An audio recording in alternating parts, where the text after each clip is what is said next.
Hooke's law आखिर बताता क्या है? बेसिकली ये बताता है कि अगर कोई वायर है तो हम उसमें कितना फोर्स लगाते हैं और वो स्ट्रेच हो जाता है, या कोई रबड़ बैंड है उसको स्ट्रेच करते हैं तो उसका साइज और शेप बद चेंज हो जाता है, या फिर कोई ग्लास है उसको ज़्यादा स्ट्रेस देते हैं या कंप्रेस करते हैं तो टूट जाता है। क्यों? तो वो सब चीज़ें ये लो बहुत हद तक बता देता है।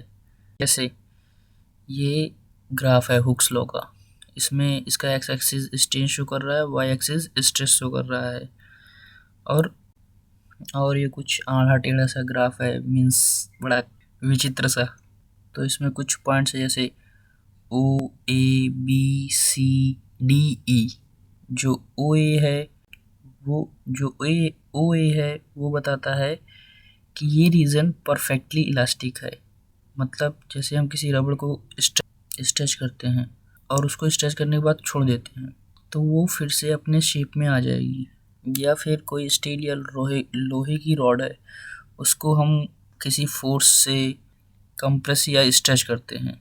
आप इसमें देख रहे होंगे कि ओ ए रीजन है वो है perfectly elastic region. Perfectly elastic का मतलब ये रीजन शो करता है कि यदि आप किसी चीज़ को यहाँ तक फोर्स लगाते हो तो वो फिर से अपने शेप में आ जाएगी, उसमें कुछ डिफॉर्मेशन नहीं होगा।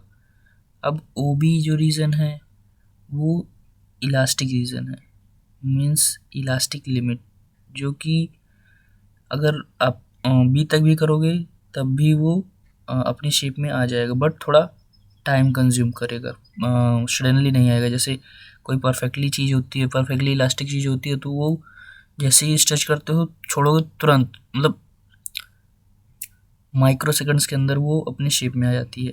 बट बी में क्या है कि अगर आप किसी चीज़ को वहाँ तक उस हद तक फोर्स लगाते हैं तो वो अपनी शेप में विथ इन अ सेकेंड नहीं आ पाता, थोड़ा टाइम लेता है।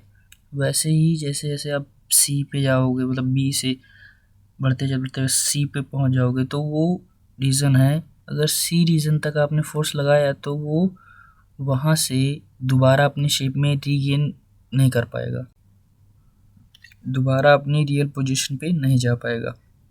इसीलिए सी के बाद जो रीज़न है उसको हम प्लास्टिक रीज़न इसीलिए कहते हैं, क्योंकि अगर सी तक कोई फोर्स लग गया है तो उसके बाद वो अपने जो उसकी रियल पोजीशन या शेप होता है उसमें वो नहीं पहुंच पाता है।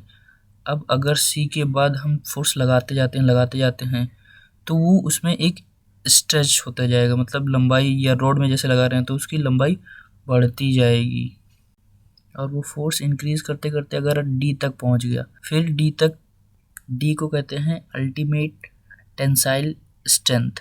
मतलब कि यहाँ तक ये सबसे मैक्सिमम फोर्स होगा जहाँ तक हम अप्लाई कर पाएंगे। अगर इसके बाद हमने उसको अगर छोड़ भी दिया फ्रीली, किसी जैसे कोई रॉड है उसको फ्रीली छोड़ भी दिया तो वो अपने आप स्ट्रेच होते टूट जाएगी। प्लीज़ इसको लाइक करें, सब्सक्राइब करें, शेयर करें, और कैसी लगी ये बताएं इन द कमेंट बॉक्स।